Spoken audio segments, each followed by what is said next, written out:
baik di Kejaksaan Agung dalam kasus Tom Lembong, ini harus diperiksa juga jaksanya. Karena jaksa menuntut sampai 7 tahun ini. Padahal ini jelas-jelas dianggap pengadilan sesat. Begitu juga dalam kasus KPK ini. Mengapa? Karena Harun Masiku belum ada, kemudian sebagai tokoh utama malah ini divonis 7 tahun juga. 7 tahun juga. Jadi 77 Iya. terkait dengan presiden ke-7. Gitu. Jadi saya kira kita nggak bodoh-bodoh amat gitu untuk membaca peta politik. Dengan sendirinya menurut saya sebentar lagi Jokowi akan keluar dari barisan elit politik nasional.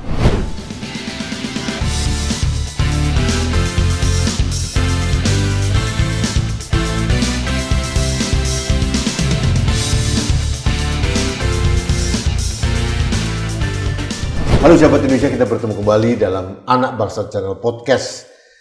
Sahabat Indonesia, beberapa hari yang lalu Presiden Prabowo Subianto membuat kejutan dengan memberikan abolisi kepada Tom Lembong dan memberikan amnesti kepada 1.116 narapidana. Salah satunya adalah Hasto Kristianto. Yang menjadi sorotan publik ini adalah abolisi kepada Tom Lembong dan amnesti kepada Hasto Kristianto. Ini menimbulkan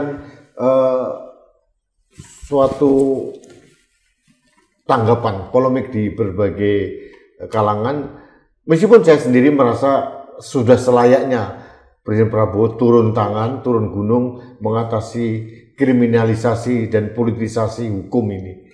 Dan untuk membahas lebih detail tentang abolisi dan amnesti kepada Tom Lembong dan Hasto Kristianto, saya sudah mengundang analis politik dan pertahanan dari Universitas Nasional, Dr. Selamat Ginting. Mas, Ya. selamat datang, selamat pagi. Iya. Mas, abolisi dan amnesti. Iya. Tom Lembong dapat abolisi, Iya. artinya dihapuskan semua tuntutan pidana yang pernah ditujukan kepadanya. Hasto diampuni, ya, bersama 1.116 yang lain. Iya. Nah, sebagai seorang analis politik yang banyak bergelut di bidang mengamati banyak hal, maknanya bagi seorang Dr. Selamat Ginting apa ini langkah Pak Prabowo ini? Ya, ini memang sebuah keputusan politik hukum, bukan semata-mata putusan hukum.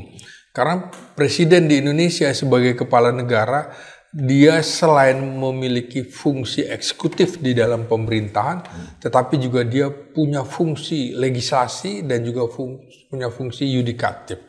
Yudikatif ini dalam hal abolisi, amnesti, juga gerasi serta rehabilitasi sesuai dengan pasal 14 Undang-Undang Dasar 1945 itu dimiliki juga oleh presiden. Hak prerogatif presiden, ya? Hak prerogatif presiden dalam bidang yudikatif.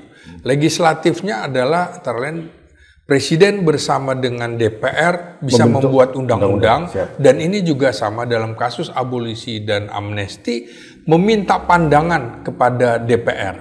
Pertimbangan saja, ya? Pertimbangan. Ya, Nah, dalam kasus ini memang nuansa politiknya sangat kental, baik kasus Tom Lembong maupun kasus Hasto Kristianto. Karena memang ada kecenderungan dilakukan menjelang akhir masa pemerintahan Presiden Jokowi. Sehingga ini dianggap law order. Jadi hukum yang diorder oleh penguasa pada saat itu. Dua-duanya, ya? Dua-duanya kasus ini. Okay. Mengapa Tom Lembong, kalau orang yang belajar hukum dan juga belajar ilmu politik, itu kelihatan sekali bahwa ini adalah dipaksakan menjadi sebuah peristiwa hukum. Inilah kriminalisasi plus politisasi terhadap Tom Lembong, karena tidak ada niat jahat dan tidak terbukti apapun untuk memperkaya diri. Karena itu menurut saya dengan keputusan abolisi terhadap Tom Lembong, maka Direktur PPI dan 8 perusahaan swasta yang bekerja sama pada saat Tom Lembong menjadi Menteri Perdagangan yang mengurusi impor gula, maka itu juga harus dipikirkan untuk diberikan abolisi juga. Kalau tidak, ini berarti ada persoalan diskriminatif terhadap hukum. Atau begini Mas, atau karena selain Tom Lembong dalam kasus ini, ada beberapa pihak swasta dan BPI kan sudah mengajukan banding. Atau mungkin hakim banding di pengadilan tinggi harus mempertimbangkan adanya abolisi. Artinya ya harus menjadi bahan pertimbangan dong. Iya, saya kira bisa begitu. Dibebaskan aja. Iya, betul. Ini kan baru keputusan di tingkat pertama ya. Nanti Tom Lembong juga sebelumnya sudah mengajukan banding tingkat kedua. Nah, dalam kasus ini kan betul-betul justru tidak ada kerugian negara, justru menguntungkan negara. Ini nggak masuk akal gitu ya. Dan satu lagi Mas yang perlu Mas Slamet sikapi, Jokowi mengaku bahwa dia memberikan instruksi. Pertanyaan saya mengapa dia mengatakan bahwa itu instruksi saya sebagai presiden dilakukan setelah vonis Tom Lembong? Ya sebenarnya Tom Lembong juga sudah mengatakan bahwa dia sebagai menteri hanya menjalankan keputusan presiden. Secara teknis dijalankan oleh menterinya. Aneh ketika hakim mengatakan bahwa Tom Lembong melawan demokrasi Pancasila, begitu kan? Ini berarti dia sedang menjalankan liberalisasi. Loh, kalau seperti itu tuntutannya harusnya diajukan kepada Jokowi yang harus menanggung hukuman seperti itu. Kapan pemahaman ekonomi kapitalistik itu menjadi unsur pidana, delik pidana? Saya bingung juga. Saya juga bingung. Ini gimana? Ini makanya kemudian kelihatan sekali nih law and order law order dari kekuasaan yang pada saat itu. Karena begini juga, kebetulan baik Tom Lembong maupun Hasto Kristianto dari kubu yang berbeda pada saat Pilpres. Nah, ini kan tokoh independen yang berintegritas, ekonom dan teknokrat yang kebetulan mendukung Anies Baswedan dan Caimin pada saat Pilpres. Nah, kemudian di satu sisi Hasto itu mendukung Ganjar Pranowo dan Mahfud MD dari kubu yang berbeda. Nah, di sini kemudian saya ingin menunjukkan bahwa Prabowo itu sekaligus menghapus apa yang kejahatan yang diduga dilakukan Jokowi dengan menggunakan instrumen hukum untuk mengadili seseorang, untuk menghukum seorang secara tidak adil. Karena memang ini banyak ketidakadilan sehingga dukungan terhadap Tom Lembong itu terus-menerus dilakukan oleh publik dan ini membuat kegaduhan. Karena mengapa cuma Tom Lembong saja? Mengapa Enggar Listiarto Lukito, kemudian Erlangga Hartarto dan lain-lain Menteri Perdagangan termasuk Zulhas yang jauh lebih banyak mengizinkan impor gula ini juga tidak diajukan ke pengadilan. Jadi aneh. Ini jelas-jelas karena ini lawan politik yang berseberangan. Mas Slamet. Dua tokoh ini, baik Tom Lembong maupun Hasto Kristianto, itu mempunyai dua kesamaan. Meskipun dalam Pilpres kemarin tidak dalam satu kubu. Pasca Pilpres kesamaannya adalah Tom Lembong begitu kritis kepada Jokowi, terutama tentang IKN. Terus kemudian Hasto Kristianto memberikan beberapa kritik yang sangat tajam kepada Jokowi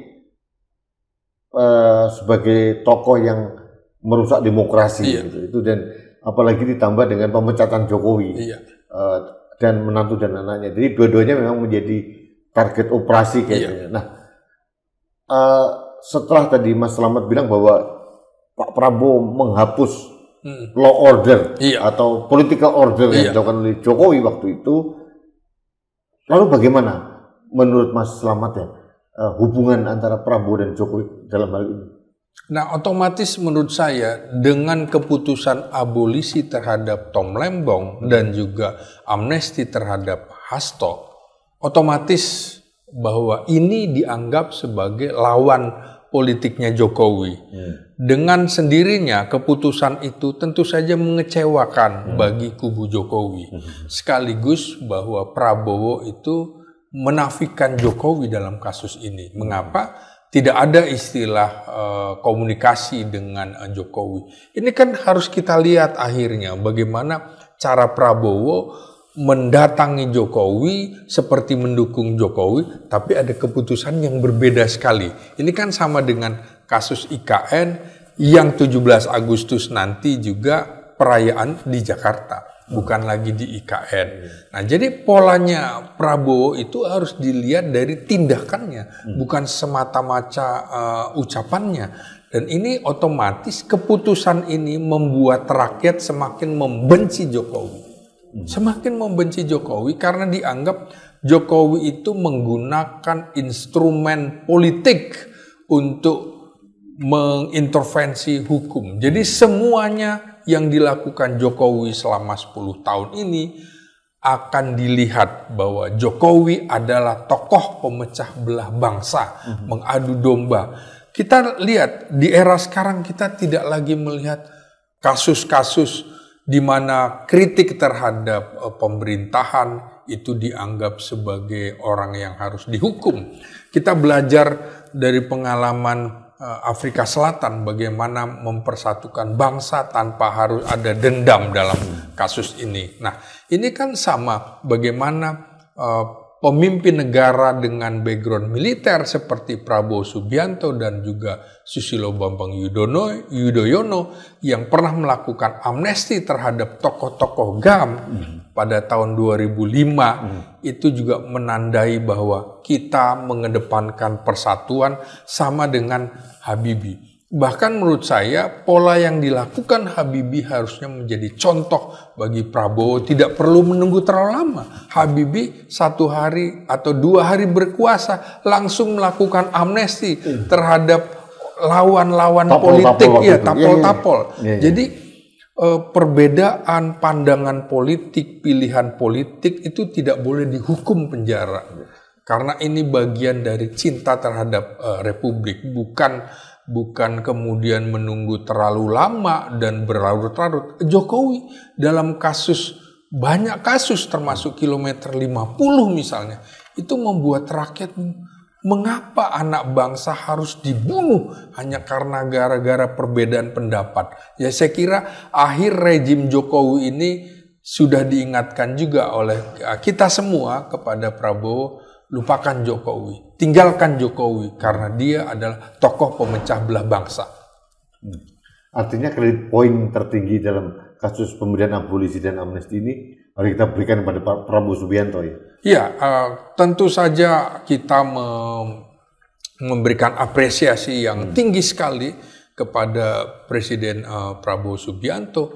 Dan bayangkan, tiba-tiba BIMTEK Partai Demokrasi Indonesia Perjuangan langsung diubah menjadi sebuah kongres di Bali. Ini di Bali nih pakai udang Bali gitu ya. Saya baru tahu, makanya Mas Slamet pakai udang Bali itu. Iya, jadi begini, ini kan PD ini punya akar panjang dalam sejarah bangsa, kemudian pernyataan ketua umum yang kalaupun diabaikan itu saya kira tidak mungkin diabaikan oleh Prabowo Subianto. Kita menunggu sebenarnya apa sih jalan jembatan antara PDIP dengan pemerintah sekarang.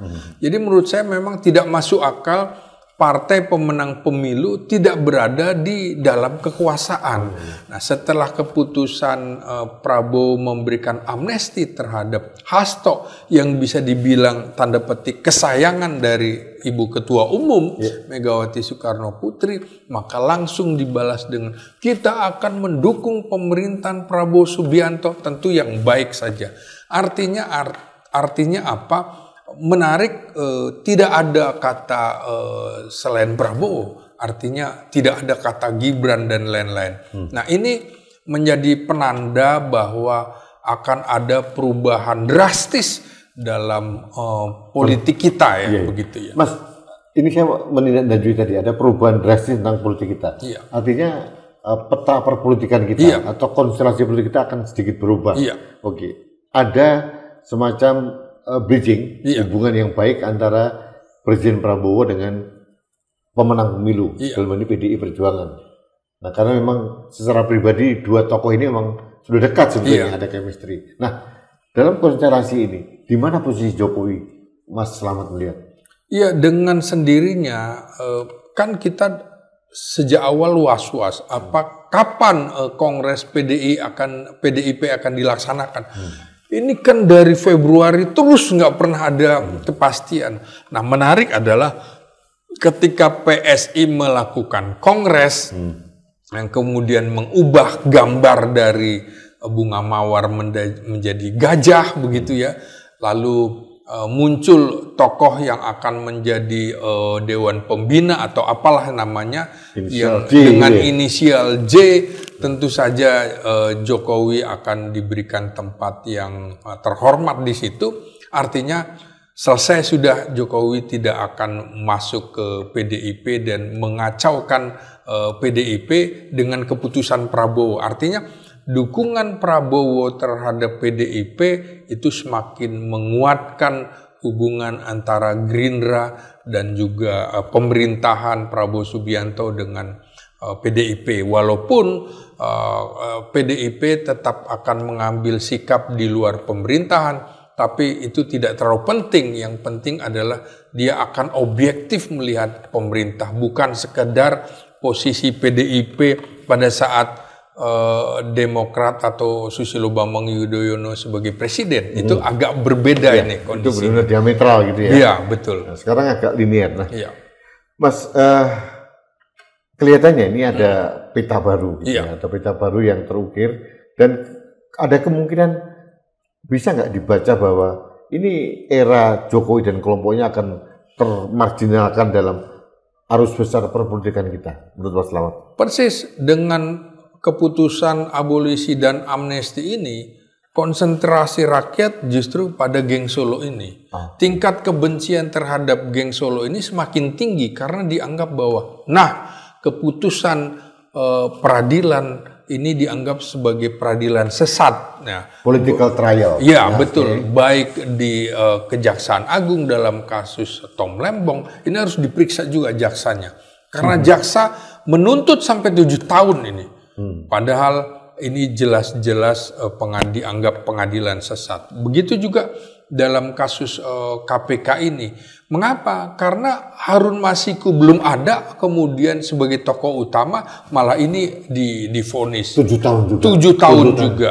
Jadi 77 iya. Terkait dengan presiden ke-7. Gitu. Jadi saya kira kita nggak bodoh-bodoh amat gitu untuk membaca peta politiknya. Atau jadi, nomor punggungnya Cristiano Ronaldo itu beda soal. Iya. Tapi saya kira dengan keputusan ini Prabowo Subianto akan dianggap sebagai pemersatu bangsa dan bukan hanya sekedar bargaining politik, tapi ini adalah sebuah kearifan dari keputusan kepala negara melihat kasus ini. Kebetulan juga ini mendapat sorotan dari banyak, terutama kalangan-kalangan terdidik begitu, Mas.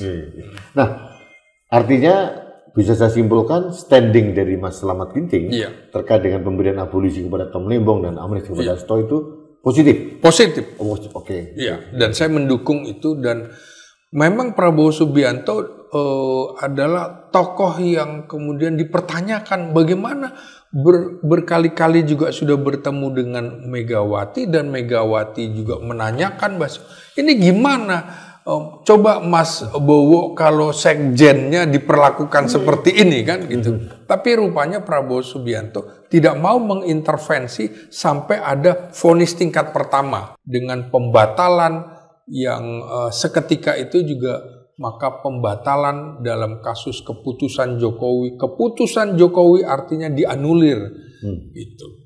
Makanya kemudian justru menurut saya ini ada tahapan-tahapan yang sebentar lagi menurut saya akan ada reshuffle kabinet, terutama yang terkait dengan kubu-kubu geng Solo itu ya. Jadi orang-orang yang terafiliasi dengan Solo, itu pasti mungkin masalah memprediksi akan terjadi pergeseran ke arah sana ya? Iya, dukungan partai politik juga semakin surut kepada Jokowi, terbukti dengan pernyataan Nasdem misalnya.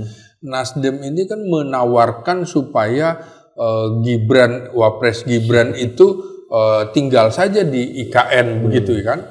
tinggal saja di IKN. Kalau memang IKN tidak mau dilanjutkan, silahkan saja dijadikan ibu kota provinsi Kalimantan Timur, gitu. Artinya memang Partai Biru baik itu Demokrat maupun Nasdem sudah melakukan sebuah perlawanan. Belum lagi munculkan indikasi bahwa dalam waktu dekat akan ada munaslup di Golkar. Nah, itu dia. Itu yang saya mau tanyakan. Iya. Nah, ini dalam konstelasi politik ini, pasca pemberian abolisi pada Tom Lembong, amnesti kepada Hasto Kristianto, ini kan pasti merubah semuanya, merubah konstelasi. Nah, saya juga mendengar tentang akan adanya munaslup Partai Golkar. Artinya semua orang di Indonesia melihatlah, kita nggak bodoh-bodoh amat itu, bahwa Bahlil itu memang sengaja didudukkan oleh Jokowi waktu itu. Jadi Erlangga Hartarto sengaja ditumbangkan dengan sprindik. Itu kan terjadi. Betul. Dan tidak dibantah oleh siapapun. Nah, artinya apakah ini berarti adalah kekuatan Prabowo semakin kuat untuk mengontrol partai-partai itu, termasuk Golkar? Ya, saya kira orang sudah melihat bahwa Prabowo itu tidak ingin ada lagi intervensi dari kekuasaan. Dia tidak akan melakukan intervensi kekuasaan seperti yang dilakukan Jokowi terhadap partai-partai politik. Karena kasus Bahlil ini kan pada Agustus tahun lalu, ini udah mau setahun di ujung pemerintahan Jokowi. Jadi memang kalau kita mengamati sebagai kaum intelektual, para peneliti, itu mengamati Jokowi sampai akhir ujung pemerintahannya. Dia selalu membuat kebijakan-kebijakan kontroversi. Nah, karena itu menurut saya Golkar akan dikembalikan lagi kepada marwahnya. Silahkan aja siapa yang mau menjadi ketua umum. Dan kita juga ingatkan Prabowo jangan melakukan langkah-langkah serupa seperti Jokowi. Dan kelihatan sekali bahwa Bahlil itu tidak bisa dilepaskan dari bayang-bayang Jokowi karena merasa selalu memanggilnya my boss, kan begitu kan. Nah, seperti itu. Raja Jawa, betul Raja Jawa. Jadi kita akan lihat dalam waktu dekat ini di Golkar itu biasanya ketua umum itu identik dengan orang yang sedang menjabat di pemerintahan. Karena itu menurut saya siapa orang-orang Golkar yang ada di pemerintahan, itulah yang nantinya yang akan menggantikan posisi Bahlil dalam waktu dekat. Karena Agustus ini udah persis 1 tahun. Apakah mungkin Erlangga Hartarto mau comeback lagi? Saya kira Erlangga juga tersandra dalam kasus, termasuk kasus impor gula, bahkan ada 11 kasus yang menghimpit dirinya. Sehingga kemungkinan tidak, justru Agus Gumiwang mungkin yang punya peluang. Agus Gumiwang, Mutia Hafid, kemudian Nusron Wahid. Saya kira masuk akal yang mereka sudah, kita lihat saja sebenarnya siapa yang sudah bolak-balik ke Hambalang kira-kira. Kira-kira gitu. Karena Golkar kan selalu begitu. Dia yang dekat dengan kekuasaan, maka itu yang akan diberikan posisi. Nah, kita tahu bagaimana dulu Abu Rizal Bakri, Golkar dipecah sehingga muncul juga Agung Laksono yang didukung oleh Jokowi. Jadi era adu domba ini harus selesai, harus diakhiri. Prabowo harus mengambil langkah strategis untuk persatuan nasional, untuk kesatuan nasional, untuk kepentingan bangsa. Di tengah-tengah kita sedang menghadapi geopolitik yang tidak baik-baik saja begitu. Mas, terakhir saya mau ingin sampaikan ke depan. Jadi kita masih punya waktu setahun ke depan untuk menjelang 2029. Dalam peta perpolitikan Indonesia nanti, gimana posisi Jokowi? Saya kira Jokowi sudah pasti akan terpinggirkan, tapi kita tidak bisa berharap seperti kalangan oposisi berharap Jokowi ditendang sejauh-jauhnya. Tidak, karena Prabowo itu mengedepankan persatuan, maka kemudian Jokowi juga akan dilindungi dalam pengertian juga Prabowo menganggap Jokowi punya jasa sehingga dia berada di dalam kekuasaan sebagai Menteri Pertahanan waktu itu. Jadi setidak-tidaknya menurut saya Jokowi sudah memiliki partai sendiri yang publik menganggapnya itu partai gurem yang tidak masuk di dalam parlemen. Justru melalui partai-partai itulah nanti akan dilihat sejauh mana seseorang mempunyai kelihayan dalam berpolitik. Siapa yang bisa mengendalikan partai politik yang masuk di dalam parlemen, maka dia dianggap sebagai elit politik nasional. Dengan sendirinya menurut saya sebentar lagi Jokowi akan keluar dari barisan elit politik nasional. Itu yang diprediksi Mas Selamat. Ya, dugaan saya seperti itu, dan juga akan semakin keras dengan adanya keputusan abolisi dan amnesti ini terhadap kasus-kasus yang menjerat Jokowi, termasuk dugaan kasus ijazah palsu ini sudah dijadikan diinternasionalisasi melalui Amnesty Internasional, dan publik juga melihat kasus Jokowi sama dengan kasus Presiden Nigeria yang dianggap menggunakan ijazah palsu. Jadi menurut saya keputusan ini akan semakin membangkitkan gairah dan semangat publik untuk terus menggugat pendidikan Jokowi, apakah betul dia lulusan UGM atau tidak. Mungkin Prabowo tidak begitu peduli, tapi dia juga tidak akan menghentikan kasus ini karena justru mempertanyakan kasus ijazah Jokowi justru menandai bahwa bangsa ini moralnya sangat tinggi sekali, begitu. Kalau ini pertanyaan terakhir lagi nih, Mas. Iya. Bagaimana Anda melihat kiprah atau standing PDI Perjuangan ke depan?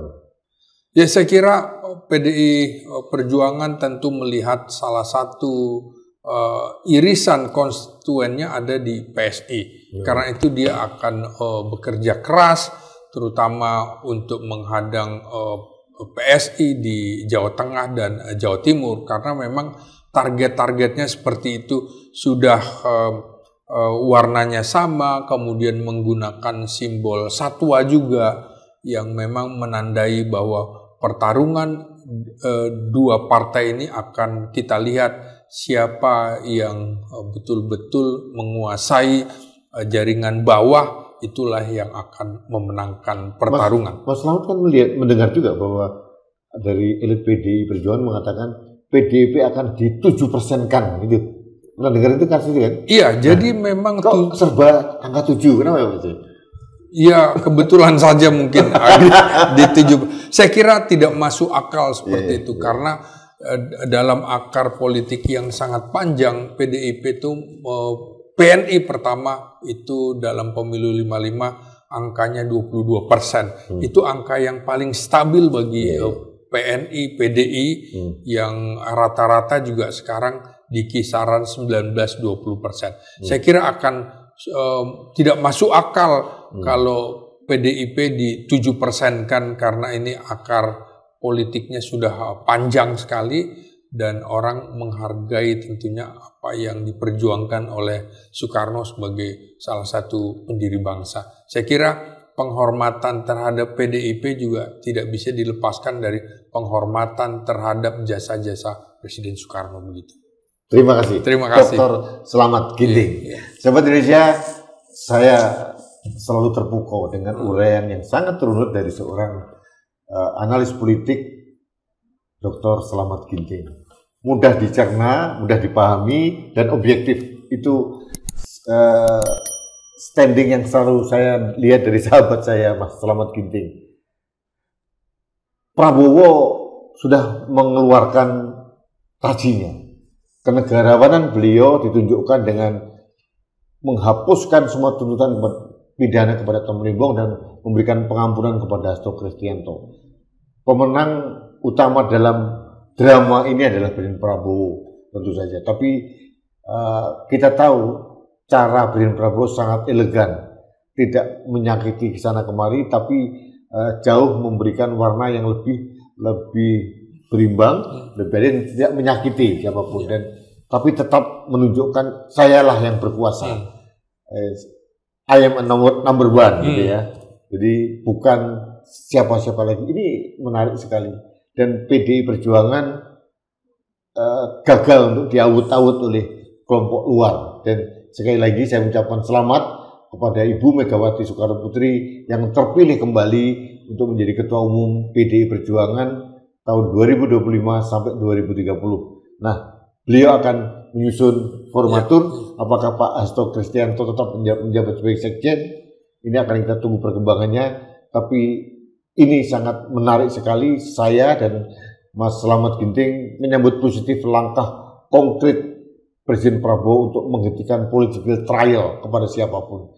Dan ini menjadi pembelajaran yang baik. Jangan sampai hukum itu dipolitisasi dan jangan sampai kekuasaan itu mempengaruhi ranah hukum. Ini sangat tidak sehat Indonesia. Terima kasih sahabat Indonesia. Kita bertemu kembali dalam Anak Bangsa Channel berikutnya. Sampai jumpa. Mas, thank you.